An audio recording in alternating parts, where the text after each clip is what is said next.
it's the ultimate question, right? What would you do if you had to start over from scratch? That's actually a question I recently asked myself, and that's what I'm gonna break down in this very video. So what would I do if I had to start over from scratch? And not just in a way of like, hey, I'm creating I'm creating a new business from scratch just to get by, but what would I do to create a business, to ideally in the shortest amount of time, to get it to a business that is doing 8 figures or a year or more, right? You need to have something that's really truly scalable to get to that point. And I learned quite a bit over the years, and there's things that if I had to start over again from scratch, I would do the exact same way, just slightly refined, while there's also things that I would do in a completely different way, knowing what I now know, right? But I didn't know that back when I started, right? So I asked myself, like, what would I do? What would the perfect business look like? And the first and foremost thing is like solve a real problem. I know it's an open door,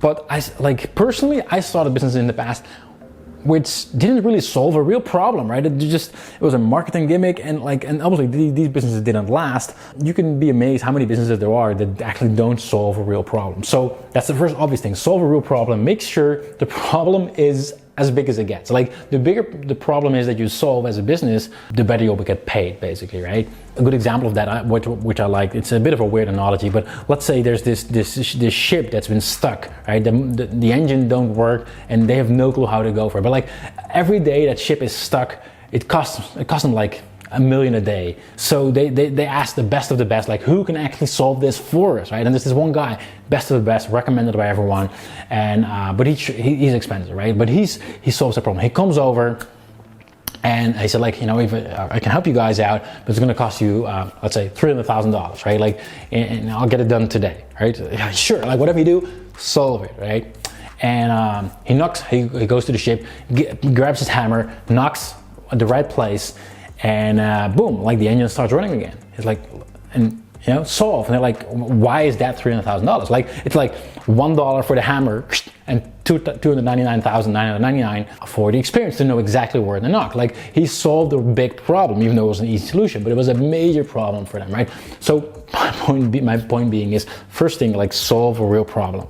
And secondly, again, a second open door, but we'll get to the good stuff in a little bit, is to serve a specific niche. This is something I've always done wrong, I'd say. I've always been too broad in my marketing, too broad in like who I'd want to attract into my business.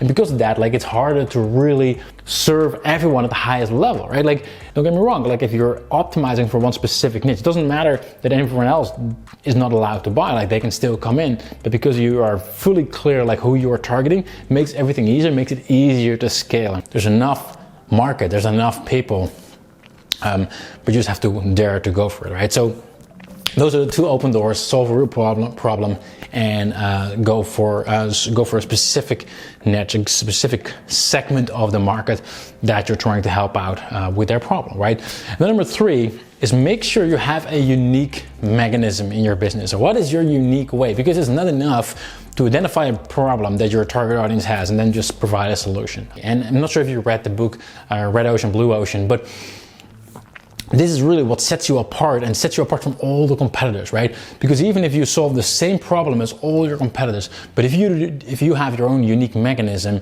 like, and you say, like, hey, this is the only real way to solve that problem, all the others, like, it's not good enough, then all of a sudden you don't have a real competition anymore. You operate in your own market for people who want to have your unique mechanism. So this is something, again, like, that can be that I can, you know, could write a whole book about, and go very much in depth about. But without having a true unique mechanism in your messaging, in your positioning, in your marketing, in your product, in your service, it's not going to be as easy to scale your business, because people don't know who you are. You just solve that problem. You're one of many, but you need to stand out in some way, shape, or form, and that is done using your unique mechanism. And then actually I want to go into change gears slightly, right? So we talk about solving a real problem, going for a specific niche, and having a unique mechanism. But even if I start that, like, let's say at first I figured out what audience I want to serve, what's the big problem they have that I could solve, and how do I solve that, using a unique mechanism, a unique way of doing things. But even when I've done all that, the core things should be in place, right? And then I start figuring out how to serve that, what the business would look like. But then on a pricing point, like there's a couple things that I would definitely do in order to scale, like on a product basis, like what products would I offer? I'm actually going to draw some things. One of the things I would definitely do is like, personally, I think it's the best thing since sliced bread is a recurring, and I'm the worst handwriter in the world, as you can see, but a recurring product, something that people can subscribe to, right? People can actually say like, hey, yes, I wanna, there's this, you solve this problem and I subscribe to it, because every single month you get paid by it. Instead of like, if you only sell products at a one-time fee, people buy a product, you deliver the service, but the next month you need to find new clients again. So like, and I've been doing this for quite a few years, but recurring in my business is the best thing since sliced bread. It makes your business so much healthier, makes your business so much easier to scale and less risk. Because like me personally, I'm very much risk averse, as crazy as that might sound as an entrepreneur. But because I have recurring revenue in my business, it makes it much easier to hire a bigger team, because I know that I can cover that just from the recurring revenue, right? And I know already like, hey, what we're gonna get next month, we're gonna get the month after. So recurring on itself is very important. So that number 4, like adding a recurring service in your business, that's definitely what I would do. But on itself, recurring revenue is not enough, right? Like, because it's not really hard. Yeah, actually it is. It is quite hard to sell people just on a recurring business, right? Like on a recurring subscription. It's definitely possible. I've been doing it, but it's not the easiest thing to do, right? Because it's quite a commitment, right? Like when people are seeing you or your business for the first time and they believe you can solve their problem, but for them to subscribe to your subscription, it's a big commitment, because like every month they need to pay. And yes, sure, they can cancel and all that, but still it is a subscription. It takes more effort for them to make that decision to say like, yes, I want to do that. So the next thing I definitely want to do is I want to add front-end offers, right? And I say offers, not just one. Here's the thing, like a good front-end offer, like which is an offer to get people into the door, get people into your world, right? But the thing is, in my experience, it's not always easy to predict which front-end offer is going to work. Like we had front-end offers that got over 40,000 customers, and we got front-end offers that got like 4 customers, like didn't work. So I would definitely optimize. I wouldn't do this all in one go, definitely not. But I would create a way to have multiple front-end offers in a replicatable way, right? And a good example of that is personally what I saw is from Digital Marketer, from Ryan Dice, digitalmarketer.com. They actually do a really good job. They have, for the recurring, they got what's called DM Lab, right? It's like, I don't know, like $97 a month, right?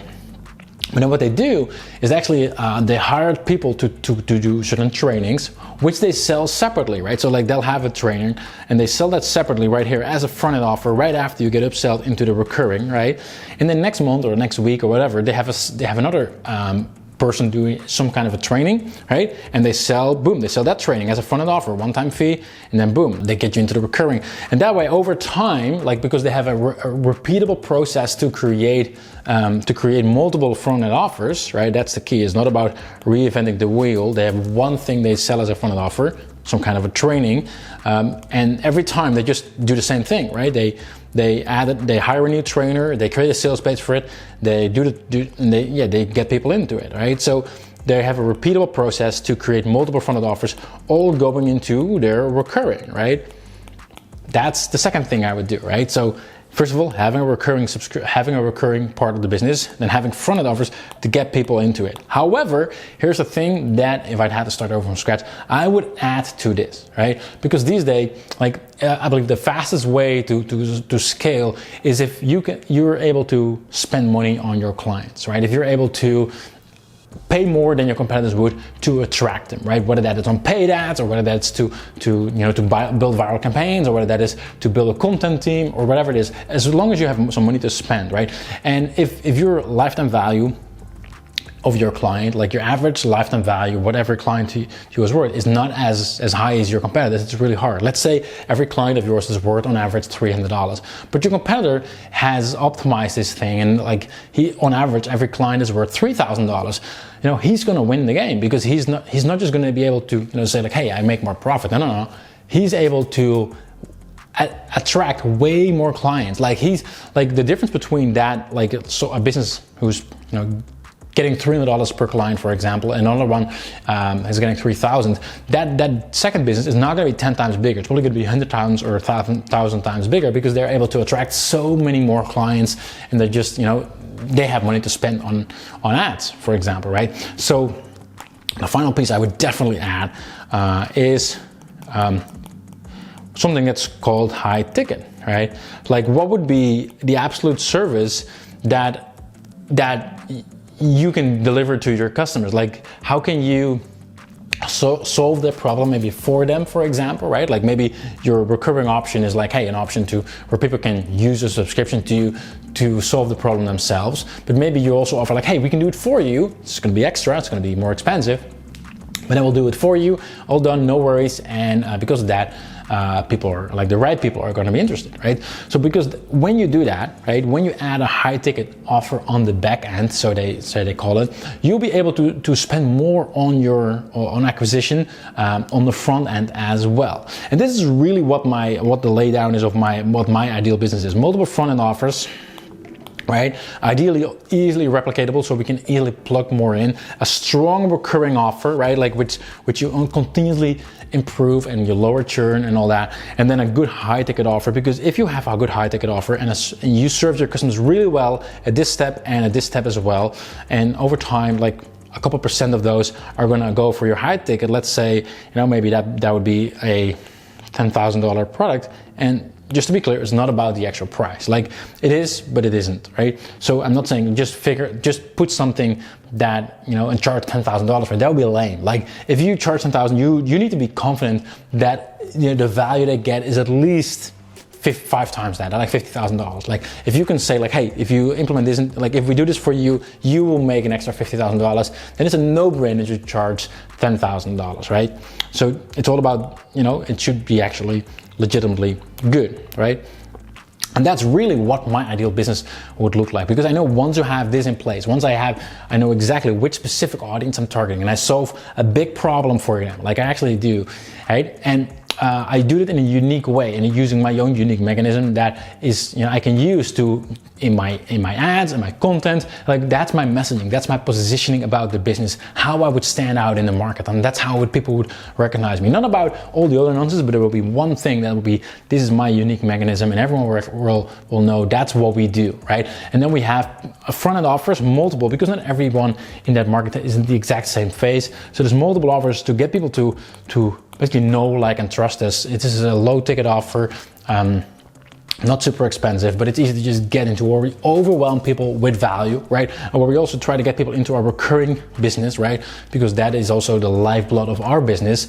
And then in order to increase LTV, lifetime value, and help our customers at a higher level, have a high ticket offer at the back end. And actually, I just mentioned digitalmarketer.com. They do that really well as well. If you sign up for DM Lab, which is their recurring, they'll get you into their higher ticket program as well, which is like $5,000 or $6,000. And I believe after that, there's higher ones. And they do that not just to get that $5,000, $6,000, but by charging that, and a certain percentage of people will buy that, they can spend more here. Like they can just lose money on the front end here. They're fine with that because they'll make that up with the recurring and then high ticket. And overall, that means they get more customers in and make sure they can scale more quickly to the next level as well. And that is, if I'd had to start over a new business from scratch, this is in a nutshell what I would do, right? So I figured to share that with all of you. Hopefully there's something good in there that gives you inspiration and helps you to grow your business faster as well. Peace. All right, cut. We're done here. Let's wrap it up. Oh, well, sorry, you're still there. Well, in that case, thanks for watching, and make sure to subscribe to my channel where I share marketing tips, tricks, and strategies that will help you grow your business faster. So you can click on the subscribe button right now or check out the next video. Either way, thanks for watching, and I'll see you next time.